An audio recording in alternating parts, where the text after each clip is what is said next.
Darren Dreger today, brought to you as always by Pro-Am Sports. ProAmSports.ca. Slide in and see the guys. St. Albert Trail, 128th Ave, just north of the Yellowhead. Darren Dreger pops by from the Rain Dregs podcast and at TSN. And Dregs, we've got to start with the Oilers and Canucks here. Vancouver finishing off Nashville, and it'll be interesting because I don't know if they can beat the Oilers the way they beat the Predators. What are your initial thoughts on what should be a pretty good series between these two clubs? I think it's going to be a fascinating series. I think that there's going to be a real layer of dislike that, is brought forward in this series almost immediately. And, it's not just geographical rights here and everything that you're battling for. It's just, look, Vancouver has to look at McDavid and Draisaitl and all of the offensive assets that the Edmonton Oilers have and be somewhat daunted by that. So, why not try and establish your territorial rights right out of the gate? And, they're going to try and get to Skinner. They're going to try and do all the things that they can do in Vancouver to unnerve that group. But it's not like the Vancouver Canucks don't have their own layers of talent there. For me, it starts with JT Miller. You want players who drive each individual line. A lot of nights, a lot of games, JT Miller kind of leads that team into the battle. So, as long as, he holds his composure, which he certainly did in the series against the Nashville Predators, the big question mark in goal with the Vancouver Canucks, what's going to happen? Now the Demko is back on the ice. Could he be a factor at some point in the near future? There are a myriad of storylines going into this one. And in fairness, the perseverance that the Vancouver Canucks showed as well. That Nashville team, I don't think fellas got enough credit. They kind of hit their stride at the midpoint of the season, but you got to give props to the Vancouver Canucks because as hard as the Nashville Predators pushed, it just wasn't enough. So Vancouver is much better, more prepared than just a regular season team. You win around the first round as always, if not the most difficult, it's right up there. And the Vancouver Canucks showed that they're worthy of taking on the Oil in round two. Well, Darren, just and talking, we can talk about the marquees and obviously Draisaitl and the play that he had during the opening round series with the Kings. But in terms of X factors, where do you kind of see something bubbling up? And I think most people look at an Elias Pettersson and the lack of production that he's shown. Do you see him waking up this series? Do you see anybody from the Oilers maybe providing some sort of a push or a difference that we hadn't seen in that opening round? Or maybe to you, does it come also off the ice with Tocchet v. Knoblauch here? But where do you kind of see this thing being decided off the marquee and off those bigger names, but somewhere in the details? Yeah, I mean, it's always in the details, and it's an excellent point by you. And there are always X factors going into every series. When I look at the Vancouver Canucks, of course, it starts with Elias Pettersson. I thought that he got better again as the series went a little bit deeper. He was involved in the game-winning or the series-winning goal. Brock Besser, I mean, is it fair to call this guy an X factor? I mean, he certainly could be. Very productive. He absolutely could be. Pettersson, 100%. They need him to come alive. And I spoke of JT Miller being a driver on the line. Well, normally what happens, and we see it every single series, is your top six guys almost find a way to neutralize each other, right? At least through the early goings. And then you got the special teams factor where those players, need to find a way to take advantage. And you can see that on both fronts. Coaching, I think, is going to matter. Rick Tocchet and that coaching stuff.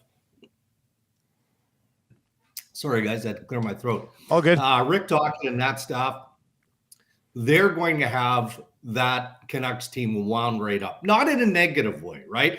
It's not like they're tire pumping or trying to raise the intensity level going into this series. No, it's more about the structure of how the Vancouver Canucks know they have to play. So I think that they're going to be very dialed in.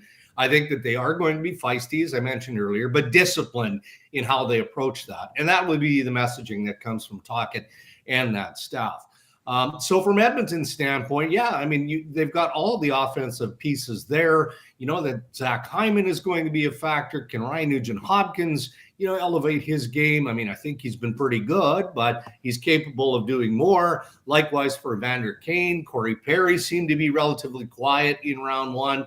That given opportunity, he's going to try and do something.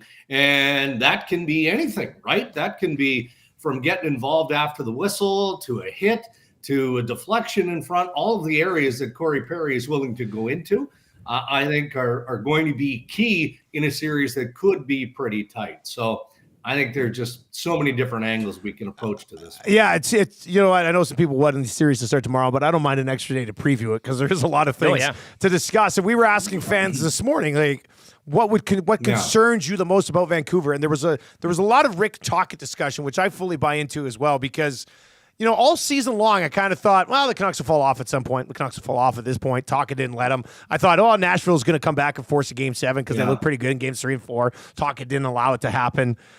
They have completely bought into what Rick Tocchet is selling to this group, haven't they? No question about that, Dusty. And, I am going to give props to Andrew Burnett and the Nashville Predators, because I think, the experience that the Preds had under the leadership, the guidance of Burnett, is going to make this team a really good team moving forward. And I don't doubt that Barry Trotz is going to add some pieces. But it is about coaching, and that's the point of this conversation. Again, look back to the decision that was made to bring in Rick Tocchet and the gang when they did. The timing of that decision to bring him in after Christmas. And, the fans of Bruce Boudreau at the time in Vancouver, this is so unfair, everybody loves Bruce. I get it. But the timing now in hindsight was perfect, because it allowed Tocchet to get his mitts on that group and teach them the way that you need to play to win, so that when they started, went into training camp, the culture was there, the identity was there, the detail philosophy was there, entrenched. So this season really hasn't been a surprise. It's been more by design. And it's not about the trickery this time of year, is it?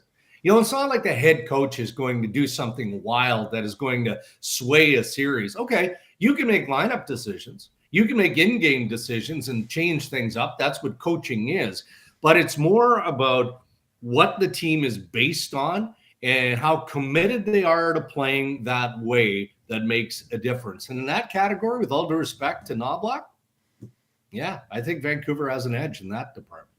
TSN's Darren Dreger on the Nielson Show, Edmonton Sports Talk this morning. Darren, taking a look at that other series out west here, Dallas and Vegas, Stars getting it done, Game 7, 2-1, eliminating the defending champions. And it's kind of funny, heading into the weekend, of course, Oilers fans sitting up, feet up on the ottoman, tongue-in-cheek. Same with the Avalanche, too, sitting around waiting for this. But in terms from a Stars point of view, getting past the defending champs, of course, we know how they kind of turned it on with guys coming back from injury to the playoff push here. But do you see this from a Stars or an Avalanche point of view, as the Stars now getting past this team, this Vegas team, this defending champion, and something that propels them moving forward? Or is this a case that it went maybe a game too many in this series, and now you're getting this rested a team in Colorado that hit their stride in that Jets series and will be quite a buzzsaw. This is going to be a great series, and I think all the teams now advancing to round 2 are going to be great. But is this something that Dallas can build off of, getting past Vegas in 7, or is this going to be ultimately part of the demise and heading into the buzzsaw that is the Avalanche? Yeah, well, look, I mean, who wasn't impressed by the way the Colorado Avalanche dismantled the Winnipeg Jets? They were just on fire. I mean, the pace of that team, the storyline of Alexander Georgiev and, how he pushed aside, an ugly game 1 and then really just out-goalie Connor Hellebuyck, which is surprising to everyone. And just the attack mode of the Avalanche was awesome. It was awesome to watch. And it's going to be a problem for the Dallas Stars. I think what happened in the Vegas-Dallas series, and we'll probably hear more of this, when it comes to locker cleanout for the Vegas Golden Knights. I got to tell you, I didn't think this series was going to get to Game 7, because as the series wore on, it started to look increasingly evident that the Vegas Golden Knights weren't healthy going into the latter stage. And then they win and they find a way to push this series to the brink. And I'm like, oh boy, there might be just enough left in the tank for them to find a way. And they almost did. So there should be a high level of pride in the Vegas Golden Knights organization for how deep they were able to push the Dallas Stars. But Dallas is a really, really good team, a well-built team, a well-structured team, a well-coached team. And they would have learned a lot in doing their pro scouting in, again, how the Colorado Avalanche dispatched the Winnipeg Jets in a 5-game series. So they're not going to be fooled by anything that Colorado is going to bring. And maybe the Dallas Stars are just better equipped and have a higher level of commitment and a higher level of intensity, which again, the Jets players talked about, in their exit interviews with the media. So that's going to be a wild series. But if Colorado can duplicate what they did against Winnipeg and bring that against Dallas, then I might give the edge. I might give the edge to Colorado just because of the firepower. Dregs, it's a little bit of time now to think about what happened with the Maple Leafs and the Bruins. I said prior to Game 7, I was like, I give the Leafs a lot of credit for getting to Game 7. Absolutely. With Nylander missing for a bit, then Matthews missing for a bit. People joked that Marner was missing for a good chunk of the series as well. So I don't think it's the end of the world that they drop one to Boston in 7 again. I mean, that's probably the part that stings the most. But what's the reaction been like in Toronto over the last 48 hours? Yeah, I mean, bigger picture, Dusty, it is end of the world because it happens every single year. Yeah. It's 8 years and counting now, right? And, this group that many believed was destined to hoist the Stanley Cup doesn't appear capable of getting anywhere near that. And I think what's frustrating for Leafs Nation, Jeff O'Dog-O'Neill talked about it in our post-game coverage on Saturday night. You hear from the captain, John Tavares, and, he talks about how close they feel they are. Well, and Jeff made a valid point. No, close is when you get to the conference final, like Edmonton did against Colorado, and then Colorado wins and goes on to win the Stanley Cup. That's getting close. That as a group is, you're close, right? And then you look at the adjustments that the Oilers have made since. And Toronto hasn't really done that. I mean, Brad Treliving tried to add a little bit of sandpaper to the lineup, which I thought was well placed. I mean, Max Domi was terrific. Tyler Bertuzzi, second half and through much of the playoffs, first round was really, really good. Joel Edmondson, acquired at the trade deadline. Yeah, really solid defenseman. So are the pieces there? Yeah, potentially. But I look at it as being a core 2 team and not a core 4 team. And the core 4 historically has been Matthews, Marner, Tavares, and Nylander. Well, now it's Matthews and Nylander because they're under long-term contracts, and Mitch Marner and John Tavares are going into the final year. It doesn't seem likely that Treliving is going to want to march the same group back into the start of the regular season. So all eyes are focused on the future of Marner and Tavares. Both guys have no move clauses. Yeah. So it's going to be extraordinarily difficult to do anything with that core 4. But, that's going to be the attempt. And before that, what's weird here, fellas, is you've got Sheldon Keefe, the head coach, going into his extension. He and the players are facing the media at 11:30 Eastern this morning. And then management, which is Brad Treliving, and I believe that Brendan Shanahan will also be there. They don't speak until Thursday. So it's weird if the Maple Leafs were considering a coaching change, which many believe they are. I feel it's 50-50. That's what I think. Okay. But yet Sheldon Keefe is allowed to speak to the media today as part of the end of season. Do you allow him to speak and then fire him in the next couple of days? I mean, maybe they take longer than that. Maybe Treliving just says, look, there's no rush here. I don't see anybody who's better out there available. So I don't need to make that decision this week. Yeah, and that might be his approach, but it's going to be a fascinating week in Toronto. Oh, no shortage of coaching turnover in the National Hockey League, so wouldn't surprise me if something happens there as well. Dregs, as always, man, thanks for the time, and we'll talk to you next week. All right, round 2 is going to be a beauty. Oh, it's going to be a good one. You're right. Darren Dreger, Ray and Dregs podcast, and of course, TSN Hockey Insider joining us every single Monday here, brought to you by Pro-Am Sports. Carflake season, Tisby upon us. Jersey season as well. Like we said, win around, buy a jersey. Win around, buy a jersey.